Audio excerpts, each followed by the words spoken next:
Let's get some analysis. I'm joined by the Director of Research at the US Study Centre, Jared Mondschein. Jared, you've written a piece today in which you talk about the extraordinary events of the last week, from the debate through to the Taylor Swift endorsement, now another assassination attempt. You're putting all of this out, but asking, does any of it matter in polling terms? How is it received by the electorate of the United States? Well, right now, we don't know how this latest attempt what sort of impact it will have on the polling, but we can look at what happened 2 months ago when he was a lot closer to death in that assassination attempt and literally missing death by millimeters. And what we saw was a polling bump for Trump. There's no question about that. But I think what people don't appreciate is just how small it was. He basically increased in the polls in his approval ratings by less than 2 percentage points after that assassination attempt. And so what I try to do in that piece is try to convey how not only polarized the U.S. right now, but also how calcified the U.S. is right now. A lot of events have occurred in recent years, including unprecedented, a once-in-a-century pandemic, unprecedented convictions of a former president, all sorts of economic turmoil because of COVID. And yet the polling has really not changed that much. And what we've seen over the last 2 months has been not a huge change in polling either. And also you mention and remind us that at the last election, 2020, the election was decided with a difference of 0.03% of the population.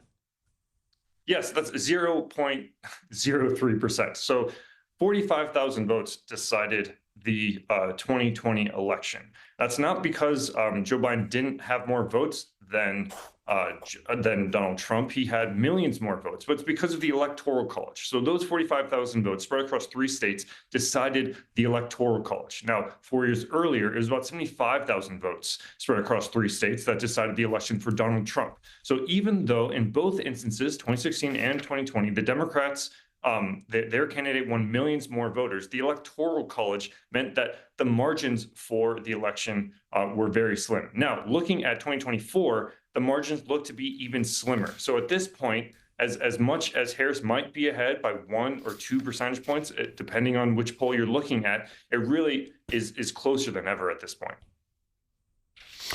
It is, and we're seeing those extraordinary other elements like the debate about cats and dogs out of the debate, various other strands of this political race. But it all comes down to the fact that, in simple terms, it looks like a coin toss at the moment. It is so close, Jared. That's exactly right. Now, what I would highlight is the fact that the polls have been wrong before. In 2016, they were wrong, but largely within the margin of error.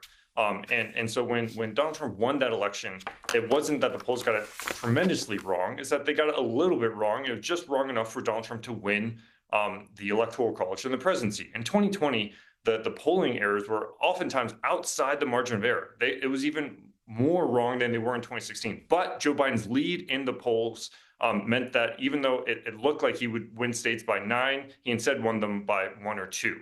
But again, that's a major error on the polling. But then in 2022, at the midterms, the polls were wrong again, but for the first time, wrong the opposite direction. They underestimated just how many Democrats would go out to the voting booth. And actually, the Democrats did better for the first time. So the question in 2024 is, now Donald Trump is on the ballot for a 3rd time. Will he overshoot the polling estimates again? And if you were to look at just how wrong they were in 2020 and how wrong they were in 2016, at this point, it looks like he probably would win the race today if the race was held today.